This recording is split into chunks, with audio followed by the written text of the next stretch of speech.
wall, but this should now be working. Big boom right at you. Let me know if you can see. Good to finally be able to make it live. Sorry, I'm 15 minutes late.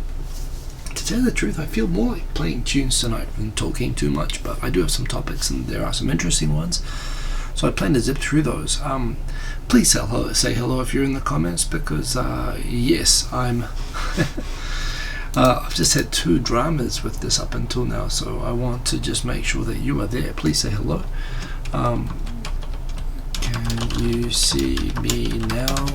I typed hopefully. Well, I can see myself, so that's a good sign. Here we go, indeed. Odie Jr., good to see you. Good to see you. Bulutan Sayilgang, good to see you. We've got the J-Vlog, salutations. We've got Tokyo 503, evening. Quint Rankid, hi. We've got everybody here, finally. Andrea Morboy, good morning. I know it's like super late for you at the moment. Must be nearly 1 a.m., so thank you for joining. John MC, good to see you. I hope that the people who went and noticed the notification that was triggered by when this went live a few minutes ago on a different URL link. Tai Nakamura, good to see you. I hope that you all come back. Kuma-san, there we go, you made it. Thank you for checking that out. Chris Jack, good to see you. Oh, look at this. We've got so many people here. I'm very happy. And I'm feeling a bit more motivated now. It just gets frustrating when I'm trying to figure this out. Something went wrong that just triggered a whole different set of settings, and I had to go and find how to reset up the whole streaming setup. But this is all a feature of the show. That's right. It's not a bug, it's a feature, as you know. So look, we've got the topics for tonight. I'll go through those. I'm feeling like doing some music actually, so let's see how we get through it. We do have some interesting ones, but yes indeed. Boom. Harajuku Station, it is going away. I'm going to share something about myself with this. You know how, like, and it's true that there are places where there are lovely historic buildings, and quite often whenever you're going to knock down a picturesque or historically significant building, there are a lot of people that always go, oh no, we have to preserve our culture and the integrity and architecture, and not have these ugly square concrete and glass sort of buildings go up instead. I'm not one of those people. I think I like new stuff. I do not like old stuff so much, particularly that station there, Harajuku Station. It's like a ski chalet. It doesn't look Japanese. It's like a Swiss ski chalet. I know it's one of the oldest wooden train stations in Japan, and congratulations, good. Put it up in the mountains, and a train station that's the right size for it. But Harajuku, I mean, people can barely fit in the width of the road on the main stretch of Harajuku, and yet the train platform is too narrow. The train station is crushingly narrow. It's actually a safety trap, if you ask me, and it's all to squeeze everybody through basically a ski shack. I mean, it's ridiculous. I say knock it down with fire. I don't really care. Put a proper train station. Really, Harajuku should be as big as hey Tewaiwa, I can see you. I can see. For me, knock it down with fire. Seriously, that building just should not be there. It's ridiculous that you've got a little post office box or whatever that damn thing is right on top of a station that, in terms of throughput of people, is as big as Shibuya. It's as big as Shinjuku. It's as big as Ueno.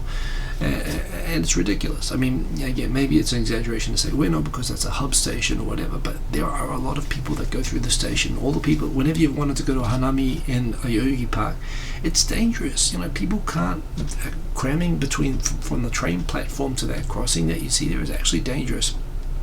So, yes, use napalm, as Odie Jr. says. Be done with it. I am not sentimental about losing that station at all. In fact, they're keeping it until the Olympics, which I don't see why you should keep it at all, actually, but that's just me. Andrea Morboy, good night. Have a good night. Thank you for joining. And, nice to see you and say hello.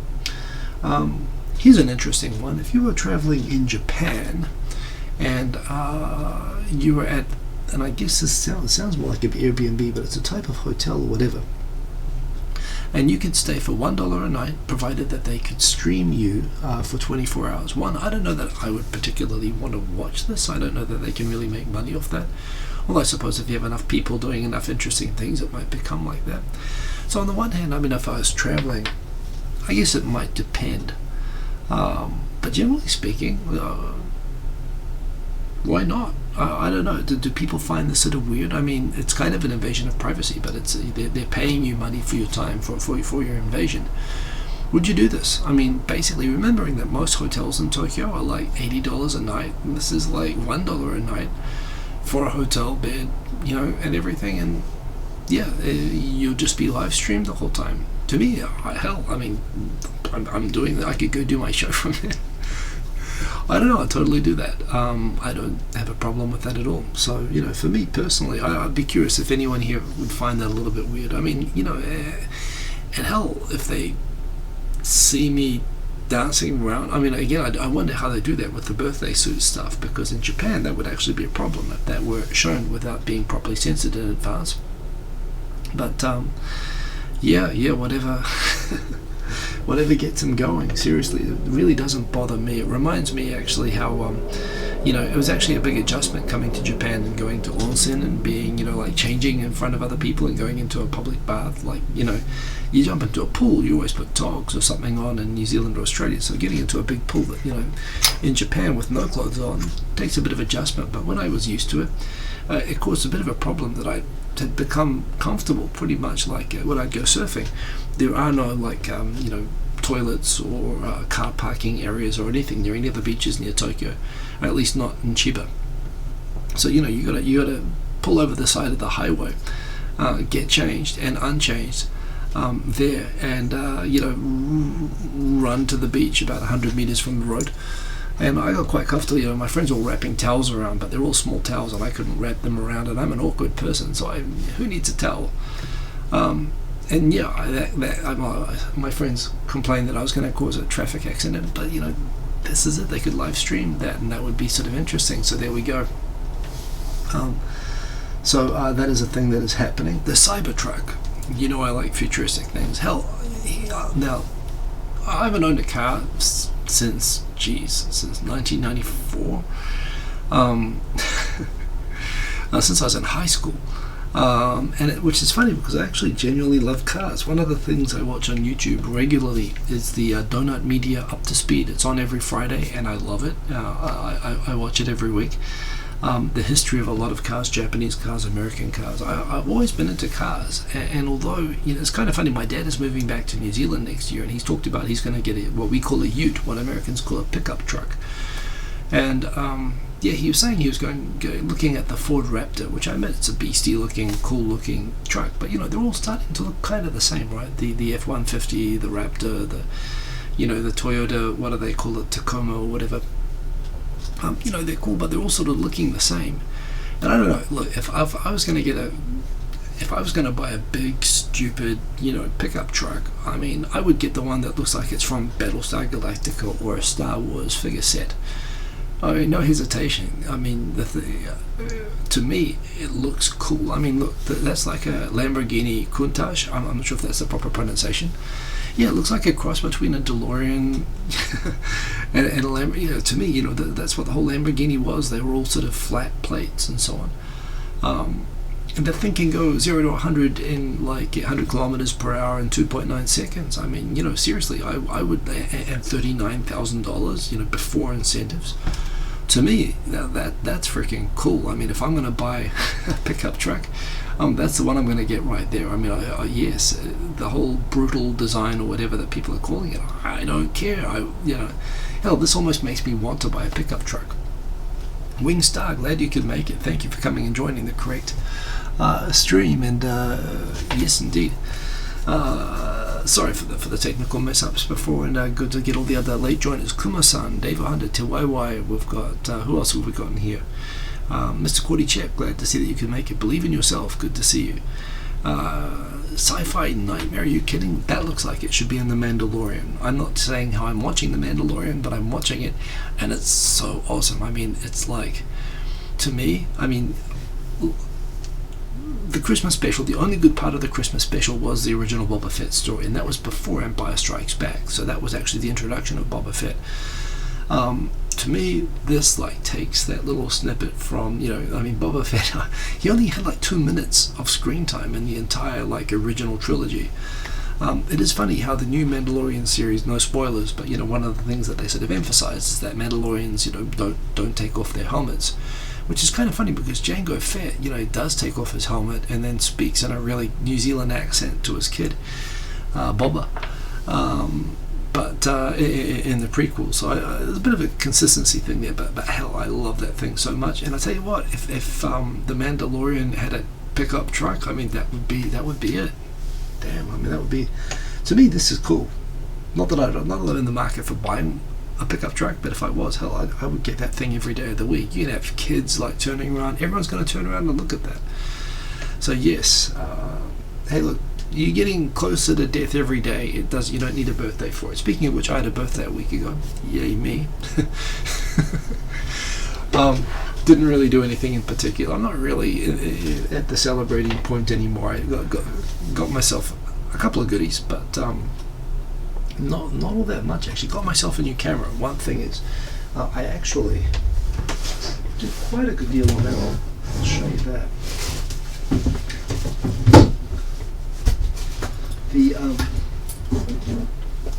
I had a Panasonic GM1, which I love just because it's micro four thirds, so it works with all my lenses that I'd use with my GH3, but it's so small. I mean, it fits in this little bag. The only thing about it is that it's got a fixed rear screen, which I have found, like for example, when I've shot, to Japan business time and so on.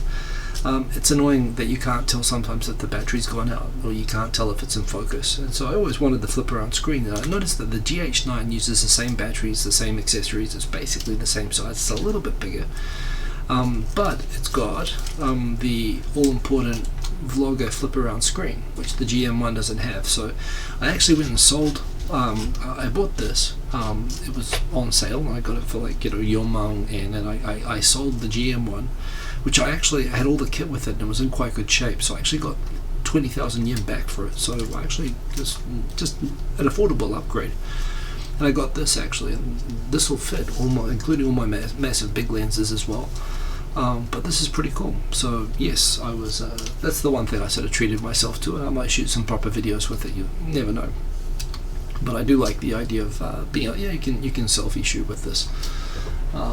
In fact, I've got a really nice pancake lens that I should put on that and try out. But anyway, so that's what I did for my birthday, and all good with that sort of thing. Nintendo has a shop in Tokyo. Yes, there is a new building in Shibuya. I went to Shibuya for the first time in ages the other week, actually. I used to live near Shibuya. I'd walk through there on my way home every day, and I considered Shibuya to kind of be one of the neighborhoods I knew pretty well. I went back there for a business meeting the other week, and I realized, damn, there are so many new buildings and big new buildings and stuff there. The whole station area has been redeveloped, and one, I don't know my way around as well as I used to, and two, the crowds really bothered me. It's really crowded in Shibuya. It's always been like that, I suppose, and it's always been fun knowing the crowds and being able to navigate it all. But I was like, damn. I must admit, maybe that is maybe what my birthday middle age is doing to me, is that I'm not finding Shibuya so fun anymore. But what they do have in the new, what is the building that this is in again? This is in the new Parco, I believe, which is a bunch of stuff. But apparently, there's a bunch of exclusive merchandise, a whole bunch of products that you cannot buy anywhere else in the world, available here. If you're into Nintendo. Confession, I was never into Nintendo, by the way. I was a Sega person. I had the Sega Genesis, the Sega 32X, which I plugged into the top of it. Virtua Fighter, Virtua Racing, Doom. They're great games. I didn't get the Sega Saturn. Some friends actually had that, the Sega Saturn and the Sega not Dreamcast, but yeah, actually, was that the Saturn? But anyway, I was into consoles, but I ended up going straight to Sony PlayStation. But that said, this is pretty cool, and I guess it's going to be one of those places that if you're a tourist to Tokyo and you are interested in some Mario merch, and no question that Nintendo's succeeding. I mean, partly with the thing with Abe at the Brazilian Olympics, the routine, Mario is kind of rapidly becoming, it's ironic that one of the most recognizable mascots of Japan is now an Italian plumber. But there you go. It looks pretty cool, and when the crowds calm down, which will take probably at least 6 months, I'm guessing, it'll be pretty cool. Between that in Shibuya, and of course if you're into Pokemon, there's a huge Pokemon shop in Ikebukuro, which I take the lad to occasionally because he's into that sort of thing. Odie Jr., is Sega now part of Nintendo? I never realized that. I know that Sega's gone away from hardware and is focusing now more on software, but I didn't realize that they're actually part of Nintendo. Well, it's kind of interesting. So yes, Wingstar, thank you for the congrats on the camera. I'm kind of chuffed with it. Honestly, it's basically the same camera as my last one, just with the flip around screen. But when you shoot videos of yourself like this, it does help, to be able to check that it's actually recording every now and then. Yeah, breaking my rule once again on my KT rule, not talking about Trump or Korea, but hell. There's going to be reasons to break both, I suppose, pretty soon. I won't go into talking about the impeachment of Trump very much today, but GSOMIA, the intelligence sharing treaty between Korea, USA, and Japan. This has been a thing. Well, the drama between Japan and Korea has been going on actually forever, since like the 13th century. But the latest sort of exchange, the very latest thing is basically, well, there's a question: how far back do you go on this? You could go back to the Koreans missile locking on the Japanese, on a Japanese Air Force patrol plane, or was it a Coast Guard patrol plane? And then blaming the Japanese plane for them missile locking on them and all these other sort of ridiculous things. And basically, they use, like North Korea, I mean, the government uses the same tactics. They're basically sort of Yakuza tactics. Whenever you get cornered and in trouble, you create a bigger crisis than the crisis you're already in, which creates a situation that the stop at Sergeant Booker, where it makes it so that the person who is giving you a hard time actually will feel like they're winning by backing down. So the idea is to create a crisis. This is how mobsters work. When they're saying, "Hey, give me $1,000," you say, "No, why would I ever give you $1,000?" And they say, "Well, I'm about to burn. I'm going to start smashing up your car and assaulting you. Doesn't $1,000 seem cheap now to be able to stop all of this trouble that we're making?" And you go, "Yes, it is. Here's $1,000. Well, wasn't that lucky? All I had to do was pay $1,000, and now I'm rid of these guys." And that's how gangsters work. Not just in Japan, but certainly in this part of the world. So the South Korean government, whenever they're confronted with a crisis, they create another crisis. So first one was the missile lock crisis. The second one was when the Korean Supreme Court found that in spite of the reparations treaty between Japan and Korea, that people could still claim reparations separately against Japanese companies operating in Korea and confiscating their assets, which Japan said, "Hey, you're breaking the treaty between us." South Korea sort of ignored Japan for a long time, and Japan said, "Well, we've been having this long-running dispute about you guys not tracking our dual-use exports, chemicals which can be used for high-tech military purposes. So we're just going to stop giving you privileges under that treaty, because you're not enforcing export controls."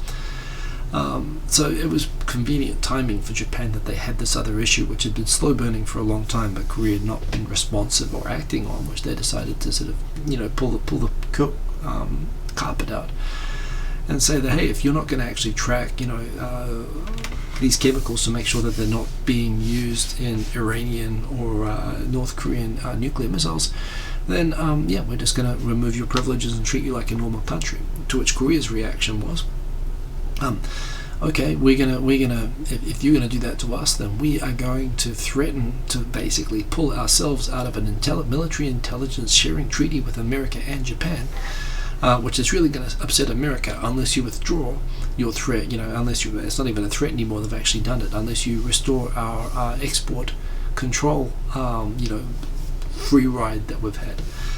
So essentially what Korea's done is they've kind of pointed a gun at their own head, threatening to not receive American and Japanese military intelligence on missiles that could be coming towards them from North Korea. And remember, Japan has a bunch of spy satellites, as well as America having all sorts of stuff. And basically their hope was that by triggering a crisis that would upset American security in the region, that America would help South Korea force Japan to back down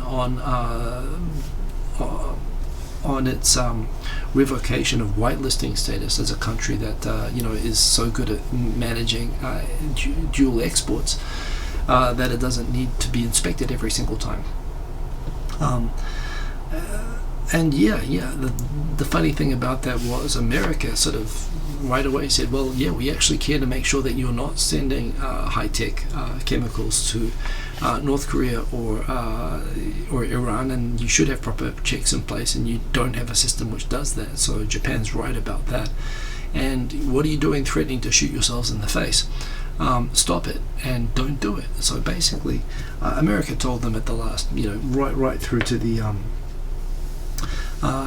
South Korea, basically they gave notice that 2 months from now they are going to pull out of this treaty unless Japan changes. Japan said, well, that's very nice. We're not going to talk about trade issues in connection with security issues. America started saying, well, have you guys lost your mind?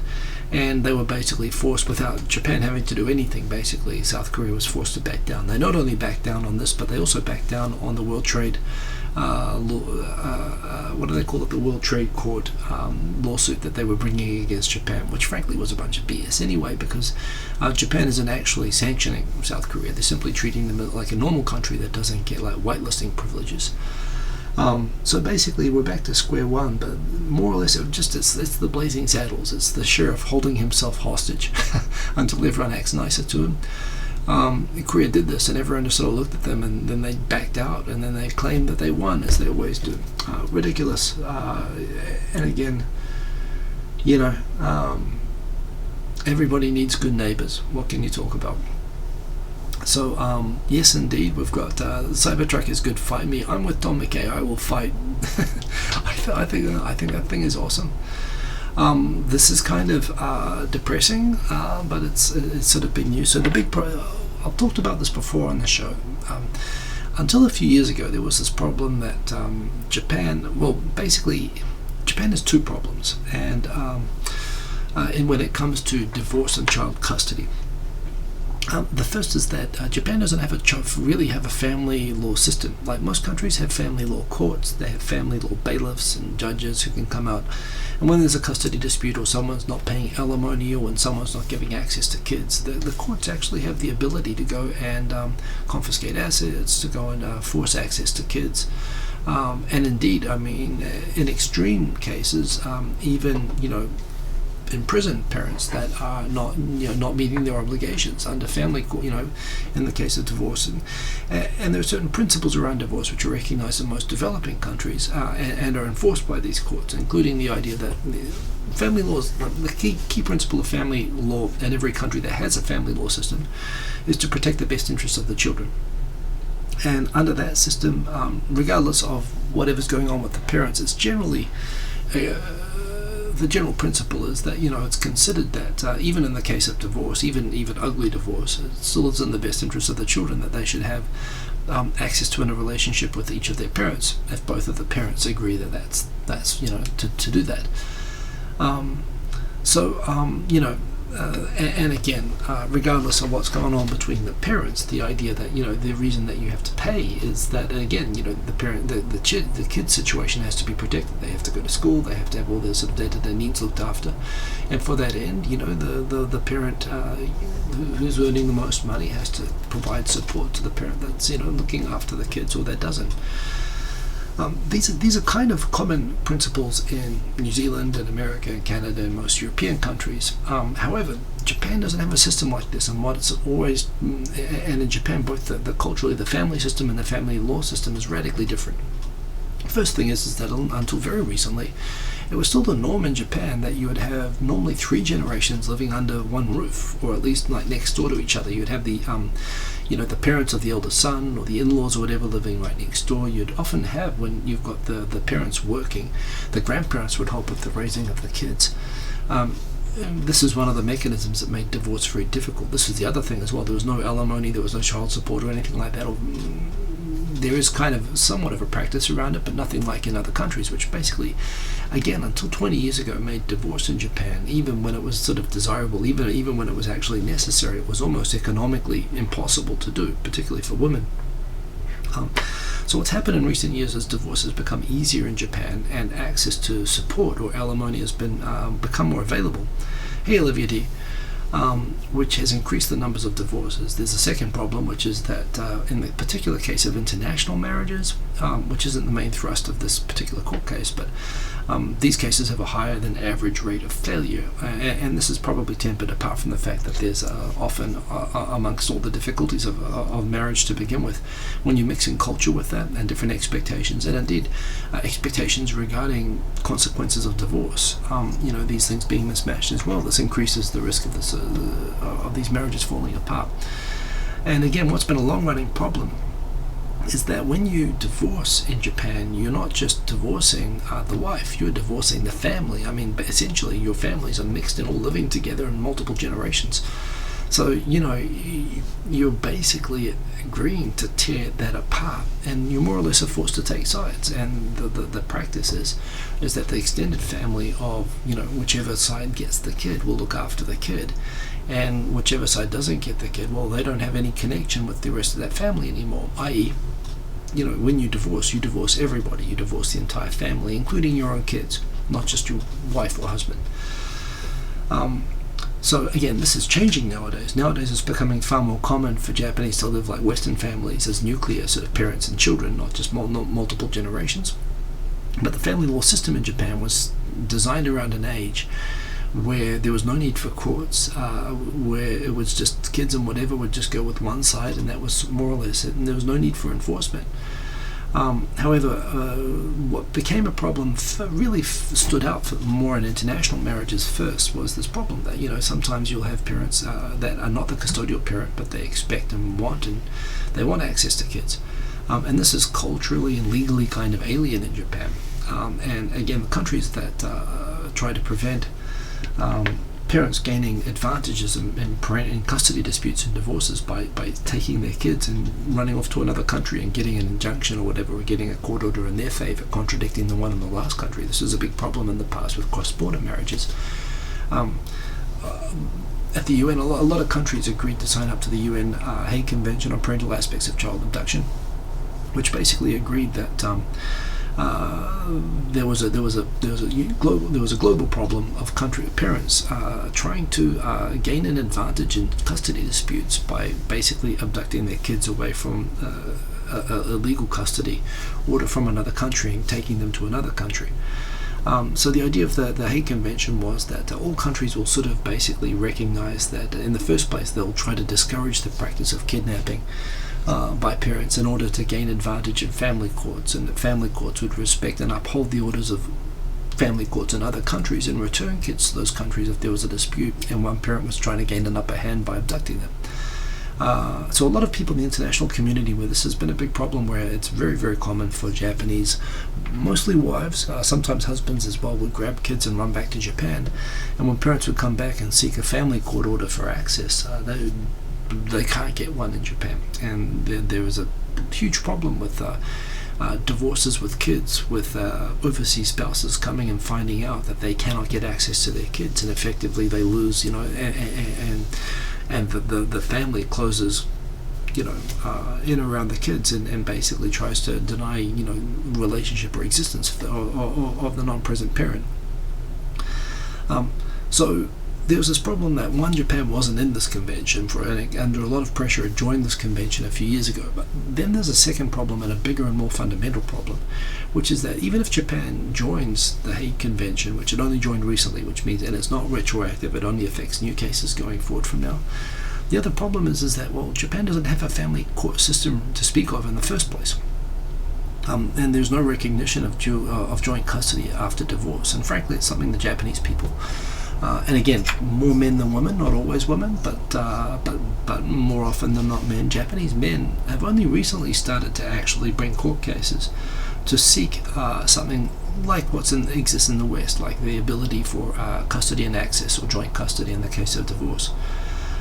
So there was a case brought recently to the Supreme Court of Japan, which had apparently 14 plaintiffs, one foreign plaintiff from Italy, and the rest were all Japanese plaintiffs, claiming for a fairly nominal amount of damages. I believe it was like $80,000 or something like that, but they were claiming that Japan's lack of a family court system with an ability to enforce its rulings on custody in the case of divorce was a violation of people's legal rights under the Constitution, and they were seeking compensation from the government for Japan not having a proper family court system.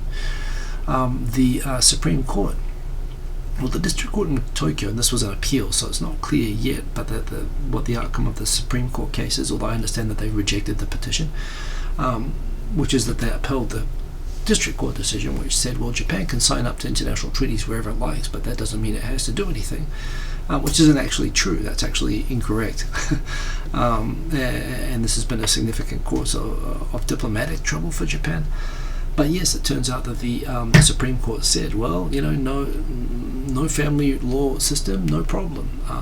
This is something, in the end of the day, it is international marriages that are feeling this first. And if you look up Japan Hague Convention, you'll see all of these groups and all of these people, and lots of terrible, terrible stories of people who've just suddenly, lost their kids, often not realizing that this is something that could happen.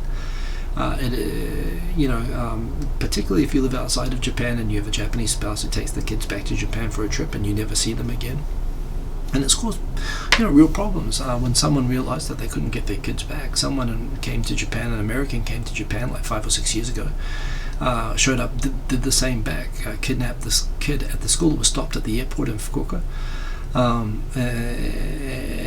again, the police didn't detain him. The U.S. embassy bailed them out and pointed out to the Japan government, you're promoting this kind of behavior by not being in this convention. I think that was one of the events that actually led to the Japanese government deciding to join the Hague Convention. But the point is, even being in the Hague Convention doesn't make a difference if you can't, if there's no actual family court system in Japan to actually award joint custody in Japan. It's good to see that there are Japanese people starting to actually take up this and not make it just the domain of international divorce anymore.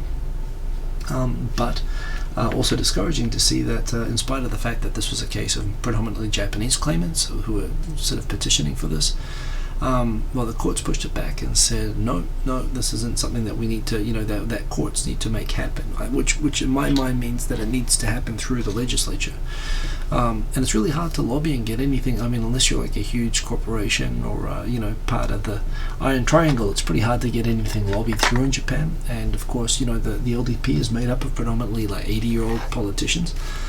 But hopefully, this could get some momentum at least, in the same way that you're seeing, for example, same-sex marriage getting momentum in Japan. That, hey, Mamo Tome, good to see you. Good to see you, Jess. Hopefully this is something which can get some momentum to at least allow. What Japan's legal system is missing is a fundamental concept of protecting the best interests of the children. There are assumptions about what the best interests of the children are based on the traditional cultural assumptions that, one parent should just have all the rights and the other parent should just go to hell when there's a divorce and, screw the kids. But there's a lot of data that says that that's not appropriate, that's not the case. There should be legal protection. If you can't protect your own kids, it's no wonder that Japan has a problem, as a population problem, right? If you want to address the demographic problems Japan has, you've got to start taking better care of your kids, and it starts with having a proper family law system. So discouraging that the Supreme Court decided not to take the initiative when they were given the opportunity here. There's a story here from the Japan, this is from Reuters actually, covering the story of the Italian claimant. But of course there are 13 other Japanese claimants involved in the suit, but it got struck down from what I understand, which is disappointing. And still reflects that there's just, at least in judicial circles, there's no acceptance that there needs to be a family law system, which really shows that, and you know what, perhaps it's not for the courts to change this. Maybe it is it is for the again, like you take same-sex marriage, for example. This is sort of a shift in social attitudes and values. Maybe it's going to take local, but the problem is you can't have family courts just on local government, so maybe it's going to be national government. So this has to become a priority anyway.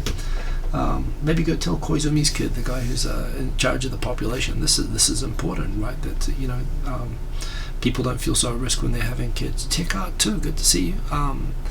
Thanks for the message the other day, by the way. I'm sorry, but yes, good to see you all. Simon the Chanama, good to see you. Radri, he's gone and ported all of the episodes of Why Come Japan. By the way, he's done an excellent job of getting around so many people in the community, and he's gone and posted them onto of course, they've all been on YouTube, and you can go see that on his channel, and I love what he's done. He's also recently gone and ported all of them in podcast format onto SoundCloud. It should be easier to do that than it is. In fact, I wish that YouTube would allow you to watch or listen to YouTube videos like this in a podcast format just by a click of a button. Unfortunately, you can't. And it takes a lot of effort and time and hassle to convert them over onto SoundCloud, but he's done it. So if you missed the episode with me and you want to hear my story, it's there along with probably now like 100 other people.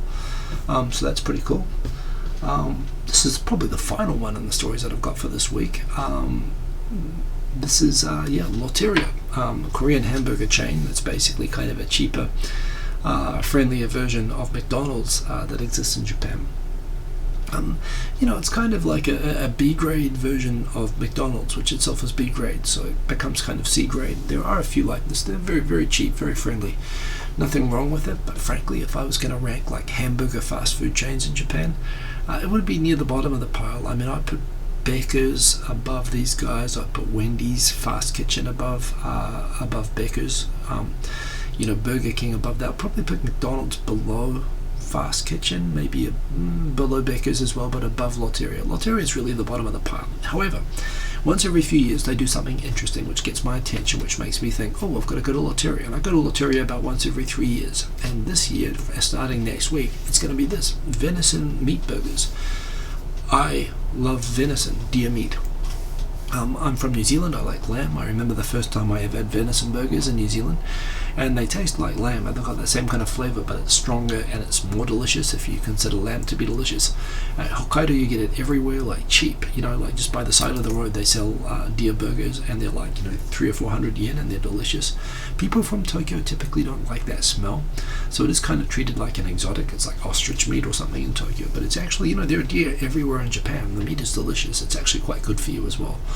And it's Lotteria, so they're probably going to make them a little bit more expensive than the regular burgers. But hell, I'm going to find out where one of these is and go eat them, because I love venison burgers. So that's something that I'm looking forward to. I don't think they'll be roadkill. They can do better than that. That's all the topics that I have for tonight, but that leaves me some time, because I said in the beginning I want to do some music. So I'm going to do some music, and let me set up and plug in. Give me some themes or questions or more stuff you want me to talk about in the comments right now while I set up, and I will do that, including what sort of music would you like.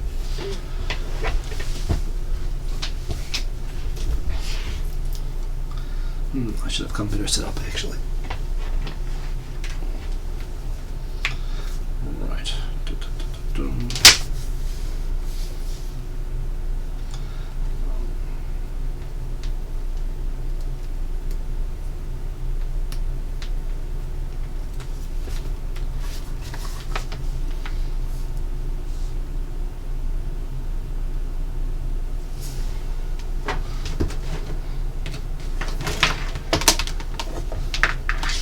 Lately I've not gotten this to work. I plug it in, but it does not show up on the screen, but let's give it a try.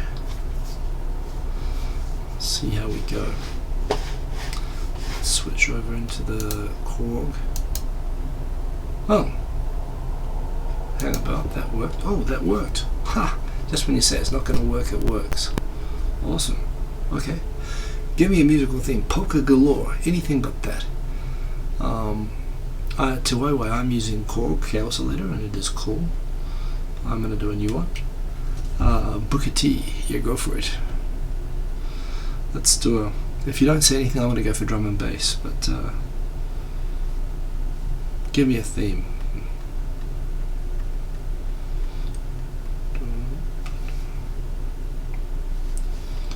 Okay, let's pick a beat first. I've got a bunch of 174 drums.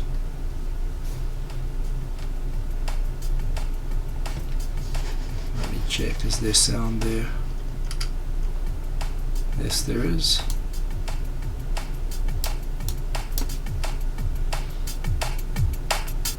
Keep those levels up.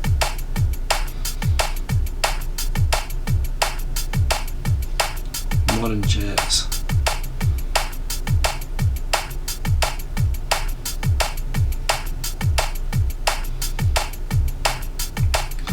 Let's put some bass on it. Jazz bass.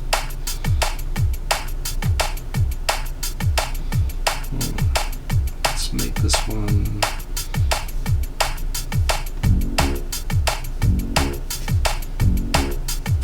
But I increase the length of that a bit.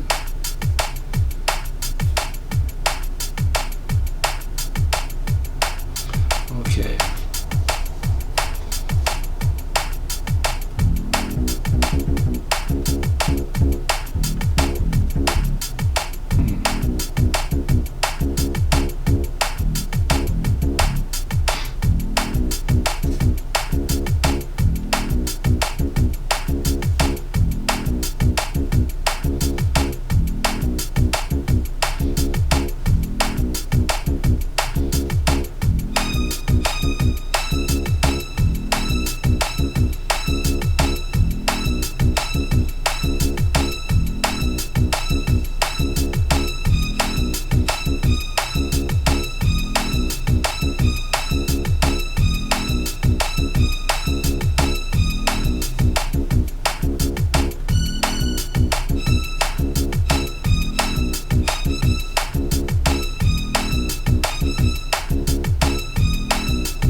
See you later.